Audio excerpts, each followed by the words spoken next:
BA second year political science second paper Indian political system के students, unit 4th में हमने पिछले lecture में स्टार्ट किया केंद्र राज्य संबंध, जिसमें हमने देखा था विधायी संबंध, और आज हम देखेंगे केंद्र राज्य प्रशासनिक संबंध, centre state administrative relations. Bharat में संघात्मक व्यवस्था है और केंद्र और राज्यों के बीच शक्तियों का विभाजन है। संघ और राज्यों के प्रशासनिक संबंधों का समायोजन अत्यंत आवश्यक है और इसी के द्वारा ये सुस्पष्ट होता है कि अगर सुविभाजन है, समायोजन है, तो केंद्र और राज्यों के बीच प्रशासनिक क्षेत्र में किसी प्रकार का विवाद उत्पन्न नहीं होगा। इसी बात को दृष्टिगत रखते हुए भारतीय संविधान में भी प्रावधान किए गए हैं। भारतीय संविधान के 11वें भाग के दूसरे अध्याय में केंद्र और राज्यों के बीच प्रशासनिक संबंधों की चर्चा की गई है। संविधान का अगर अनुच्छेद 73वां अनुच्छेद यदि हम देखें तो उसमें उल्लिखित है कि केंद्र की प्रशासनिक शक्ति उन विषयों तक सीमित रहेगी जिन पर संसद को विधि निर्माण करने का अधिकार प्राप्त है। इसी तरह से अनुच्छेद 162 का प्रावधान यदि हम देखें, उसके अनुसार राज्यों की प्रशासनिक शक्तियां उन विषयों तक सीमित हैं जिन पर राज्य की विधानमंडलों को कानून बनाने का अधिकार प्राप्त है। समवर्ती सूची के विषयों के संबंध में प्रशासनिक अधिकार राज्यों में निहित है, लेकिन इसमें राज्य की प्रशासनिक शक्तियों को संघ की ऐसी प्रशासनिक शक्तियों के द्वारा सीमित भी किया गया है जो या तो संविधान द्वारा या संसदीय विधि के द्वारा दी गई है। केंद्र और राज्यों के प्रशासनिक संबंधों का अध्ययन हम दो तरह से कर सकते हैं। एक तो ये कि राज्यों के ऊपर संघीय नियंत्रण के द्वारा, और दूसरा केंद्र और राज्यों के बीच जो भी मतभेद हैं उनके निवारण की विधियां क्या हैं। केंद्र राज्य संबंधों के प्रशासनिक संबंधों का जब हम निर्धारण करते हैं तो पहली चीज़ ये है कि केंद्र को राज्यों के ऊपर विभिन्न प्रकार से नियंत्रण का अधिकार प्राप्त है। संघ सरकार की सफलता इसी में है कि केंद्र और राज्यों की सरकारें सहयोगात्मक और समन्वित रूप से कार्य करें और एक दूसरे पर निर्भर होकर प्रशासनिक संबंधों का संचालन करें और ये व्यवस्था बरकरार रहे, इनके बीच में कम से कम विवाद हो। इसी बात को ध्यान में रखकर ये दो प्रकार से प्रशासनिक संबंधों का निर्धारण किया गया है। राज्यों के ऊपर संघीय नियंत्रण के कुछ उपाय हैं जो कि भारतीय शासन व्यवस्था में निहित हैं।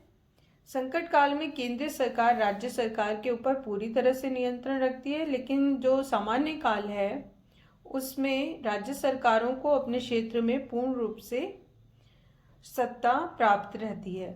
और फिर भी कुछ ऐसे विषय हैं जिस पे केंद्र सरकार सामान्य काल में भी राज्य सरकारों पर नियंत्रण कर सकती है, जैसे कि केंद्र सरकार राज्यों को निर्देश प्रदान कर सकती है और इसके अंतर्गत अनुच्छेद 256 में ये प्रावधान है कि राज्य की कार्यपालिका शक्ति का प्रयोग इस प्रकार होगा कि संसद द्वारा निर्मित कानूनों का पालन भी सुनिश्चित किया जा सके।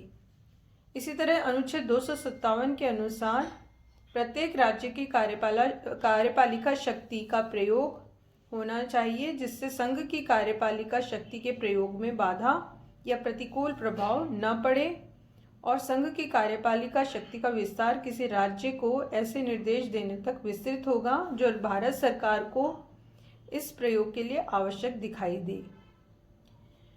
इसी तरह अनुच्छेद 256 में भी ये प्रावधान है कि कार्यपालिका को उसके निर्देशों को लागू करने के लिए बाध्यकारी शक्ति प्रदान की गई है और जिसमें वो राज्य सरकार द्वारा निर्देशों का पालन न किए जाने पर राज्य में राष्ट्रपति शासन की घोषणा कर सकती है और राज्य का पूरा प्रशासन अपने हाथ में ले सकती है। इस प्रकार राज्य सरकारों को निर्देश देने का अधिकार केंद्र को प्राप्त हो जाता है। दूसरा जो नियंत्रण है वो है राज्य सरकारों को संघीय कार्य या कृत्य सौंपना। अनुच्छेद 258 के अनुसार संघ राज्यों को कुछ प्रशासनिक कार्य हस्तांतरित कर सकता है और राज्य संघ को अपने कुछ प्रशासनिक कार्य सौंप सकता है। संघीय सरकार द्वारा राज्य सरकारों को अपने प्रशासनिक कार्य सौंपे जाने पर इसको संपन्न करने का खर्च करना होता है और वो वहन संघीय सरकार करती है। तीसरा प्रमुख जो व्यवस्था है वो है अखिल भारतीय सेवाएं। राज्यों के ऊपर संघीय नियंत्रण अखिल भारतीय सेवाओं के द्वारा भी देखा जा सकता है। संविधान में संघ और राज्य सरकारों के लिए अलग अलग सेवाओं की व्यवस्था की गई है और कुछ ऐसी सेवाओं की व्यवस्था है जो संघ और राज्य दोनों के लिए सामान्य है, जिसे अखिल भारतीय सेवाएं कहते हैं। अनुच्छेद 312 के अनुसार राज्यसभा उपस्थित और मतदान में भाग लेने वाले सदस्यों के कम से कम 2/3 बहुमत द्वारा प्रस्ताव पास करके किसी नवीन अखिल भारतीय सेवा का निर्माण करती है और इनके सभी भत्ते, वेतन इत्यादि केंद्र सरकार के द्वारा ही निश्चित किए जाते हैं। इसलिए ये अखिल भारतीय सेवाएं राज्य सरकारों पर केंद्रीय नियंत्रण के बहुत अधिक महत्वपूर्ण उपाय हैं। इसके बाद सहायता अनुदान। अनुच्छेद 275 के अनुसार संसद राज्यों को आवश्यकता अनुसार सहायता और अनुदान प्रदान करती है और अनुदान देते वक्त संसद राज्यों पर शर्त लगा सकती है और उनके व्यय को भी नियंत्रित कर सकती है। आपातकाल की घोषणा।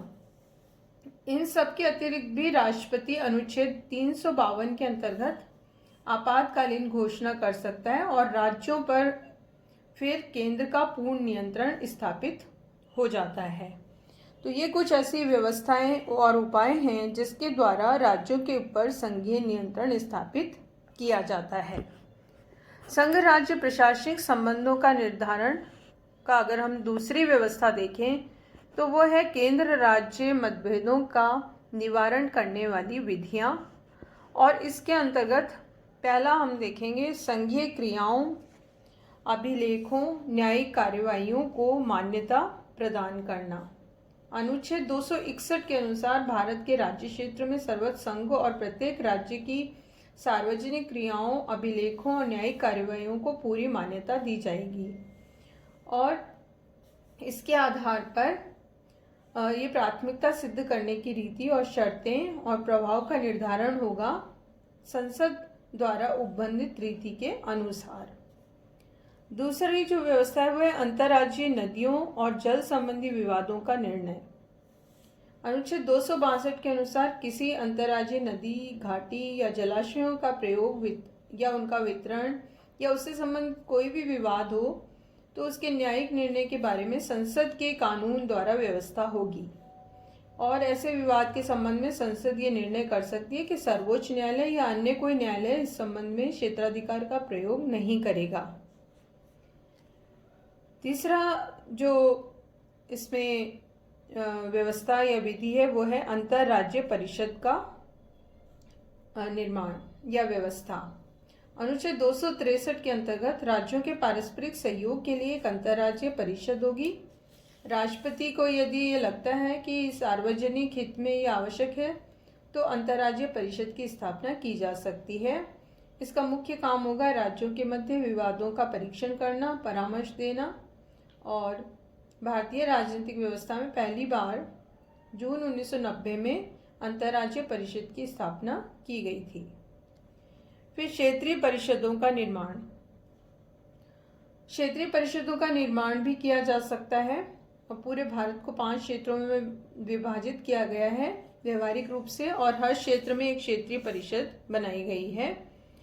इसमें उन विषयों को रखा गया है जो कि उस क्षेत्र से संबंधित हों या राज्य से संबंधित हों। संघ और राज्य इसमें काम करते हैं दोनों मिलके और इसमें उनसे संबंधित क्षेत्र से संबंधित विषयों पर कार्य किया जाता है। इसमें अंतर्राज्यीय व्यापार वाणिज्य से संबंधित कुछ संविधान के प्रावधानों को भी रखा गया है। अनुच्छेद 307 के अनुसार संसद एक प्राधिकारी की नियुक्ति कर सकती है। कुछ ऐसे विषय भी हैं जिनका संबंध दोनों सरकारों से है और निर्धारण केंद्रीय सरकार करती है, जैसे निर्वाचन, लेखा परीक्षण, राज्यपाल की नियुक्ति। ये केंद्रीय सरकार की शक्तियों के अंतर्गत आ जाता है। तो इस तरह केंद्र राज्य मतभेदों के निवारण के लिए भी विभिन्न व्यवस्थाएं की गई हैं और इसके द्वारा केंद्र और राज्यों के बीच प्रशासनिक संबंधों का निर्धारण होता है। तो हमने दो तरीके देखे, एक तो राज्यों के ऊपर संघीय नियंत्रण द्वारा और दूसरा केंद्र राज्य मतभेदों के निवारण के द्वारा। इसके बाद हम देखेंगे कि केंद्र और राज्यों के बीच में समय समय पर विभिन्न विवादास्पद स्थितियां भी रही हैं। प्रशासनिक क्षेत्र में कई विवाद उत्पन्न हुए हैं जिसके कारण केंद्र और राज्यों के बीच संघर्षात्मक स्थिति रही। प्रारंभिक वर्षों में जब संविधान लागू हुआ उसके बाद भारत की संघात्मक व्यवस्था में केंद्र राज्य सहयोग निरंतर चलता रहा, लेकिन चतुर्थ लोकसभा चुनाव के बाद जब राज्यों में अन्य कांग्रेस से अलग सरकारों का निर्माण होने लगा, तब ये केंद्र राज्य विवाद की स्थिति शुरू हुई और धीरे धीरे ये बढ़ती चली गई। एक दल प्रधान ढांचे के बजाय जब बहुदलीय प्रतियोगिता राजनीति के ढांचा बनने लगा तो उसके वजह से ये विवाद भी बढ़ने लगा और इसी क्रम में केंद्र और राज्यों के मध्य तनाव और मतभेदों के युग का सूत्रपात हुआ।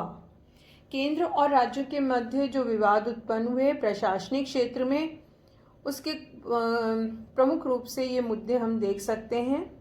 एक तो राज्यपाल के पद को लेकर मुद्दा हमेशा से बना रहा, क्योंकि राज्यपाल राज्य का संवैधानिक प्रधान है और राज्यपाल की नियुक्ति केंद्र द्वारा होती है, जिसकी वजह से कई बार केंद्र और राज्यों के बीच मतभेद बने रहे। जो कांग्रेसी राज्य सरकारें थी, चतुर्थ आम चुनाव के बाद वो लगातार ये आरोप लगाती रही कि राज्यपाल के माध्यम से उनकी सरकारों के कार्य में दखलंदाजी की जा रही है और सरकारों को पदच्युत करने में के कार्य हो रहे हैं। तो इसलिए विभिन्न ऐसे उदाहरण हैं जिसके द्वारा पूरे भारत में हम विभिन्न राज्यों में राज्यपाल के पद को लेकर केंद्र राज्य विवादों की स्थिति को देख सकते हैं। दूसरी चीज़ है नौकरशाही, जो प्रशासनिक विषय का क्षेत्र है जिस पर केंद्र और राज्यों के बीच मतभेद हमेशा से रहे। भारत में अखिल भारतीय सेवाओं के माध्यम से संघ सरकार राज्यों पर नियंत्रण करती है, ऐसा आरोप अक्सर केंद्र सरकार पर लगता है। संविधान में संघ और राज्य सरकारों के लिए अलग अलग सेवाओं की व्यवस्था है, लेकिन फिर भी जो केंद्र है वो राज्यों के कार्यों में और प्रशासनिक व्यवस्था में दखलंदाजी करती है और उसके वजह से विवादास्पद स्थिति कई बार बन चुकी है और ये भी एक प्रमुख मुद्दा रहा है। तीसरी चीज़ ये है कि कानून और व्यवस्था के मसलों पर केंद्रीय दिशा निर्देश दिए जाते हैं। राज्य सरकारों को केंद्रीय सरकार के निर्देशों का पालन करने के लिए कहा जाता है और केंद्र का ये संवैधानिक अधिकार है कि वह कानून और व्यवस्था को बनाए रखने के लिए कई बार राज्यों में इस तरह के दिशा निर्देश जारी कर सकता है। लेकिन कई बार राज्यों ने ये उठाया है, आरोप लगाया है केंद्र पे कि वह राज्य में हस्तक्षेप कर रहे हैं, अनुचित हस्तक्षेप, और ये सही नहीं है और इसको लेकर केंद्र राज्य की संघर्ष की स्थिति अक्सर बनी है और बनती रही है। इसके साथ ही आर्थिक नियोजन के संदर्भ में नीति और वित्त संबंधी सभी मामलों में राज्य की स्वायत्तता कम है और ज़्यादातर इस पर अधिकार केंद्र का है। भारत में संपूर्ण केंद्र राज्य संबंधों की दृष्टि से देखा जाए तो योजना निर्माण का कार्य योजना आयोग करता है केंद्रीय अभिकरण है जिसका निर्माण केंद्रीय मंत्रिमंडल के एक प्रस्ताव के आधार पर हुआ है। प्रधानमंत्री के कुछ विशेषज्ञ हैं, उसके आधार पर कार्य होता है। तो नीतियों की एक रूपता पर बल दिया जाता है और ये आयोग सारे देश के लिए योजना बनाता है। नियोजन का संबंध शासन के समस्त विषयों से होता है, संघ सूची हो चाहे राज्य सूची हो। राज्य सूची के विषयों पर योजना आयोग एक सुपरमैन बन गया है और नियोजन के परिणाम स्वरूप ही केंद्र उद्योग, व्यापार, वाणिज्य जैसे विषयों पर भी कानून बनाने लग गया है, जो कि राज्यों के राज्य सूची का विषय है। तो इसलिए राज्य कई बार ये आक्षेप लगाते हैं कि उनकी राज्य सूची के विषय पे भी केंद्र हस्तक्षेप करने लगा है, जो कि उचित नहीं है और इसको लेकर कई बार विवाद देखा गया है। राज्य योजना आयोग और केंद्रीय सरकार के निर्णयों को जो का त्यों स्वीकार अब राज्य नहीं करते हैं और वो अपने हिसाब से भी कई बार योजना बनाते हैं। तो इस प्रकार हमने देखा कि ये कुछ मसले ऐसे रहे हैं जिसको लेकर केंद्र और राज्यों के बीच प्रशासनिक क्षेत्र में विवाद और संघर्ष की स्थिति भी बनी है। भारतीय संघ व्यवस्था में प्रशासनिक एकरूपता पर बल दिया जाता रहा है और अखिल भारतीय प्रशासनिक और पुलिस सेवाओं का प्रावधान किया गया है। भारत के नियंत्रण महालेखा परीक्षक के अधीन भारत की लेखा परीक्षा और लेखा सेवा का आयोजन है और निर्वाचन आयोग की नियुक्ति राष्ट्रपति द्वारा की जाती है। केंद्रीय सरकार के पास समन्वयकारी शक्तियां हैं। क्षेत्रीय परिषद के माध्यम से केंद्र राज्य सरकार की शक्तियों पर नियंत्रण करता है। संकट काल में केंद्र की शक्तियां अधिक बढ़ जाती हैं। तो इस तरह से भारत में केंद्र और राज्यों के बीच शक्तियों का विभाजन है, साथ ही प्रशासनिक सहयोग और सामंजस्य है, लेकिन फिर भी जो शक्तियों का झुकाव है वो केंद्र सरकार की तरफ ज़्यादा है और इसीलिए केंद्रीकरण की प्रवृत्ति भी हम भारतीय शासन व्यवस्था में देखते हैं कि अगर कंपैरेटिव रूप से देखा जाए तो राज्य सरकारों की तुलना में केंद्र सरकार की शक्तियाँ अधिक हैं। तो आज हमने देखा केंद्र राज्य संबंधों में प्रशासनिक संबंध।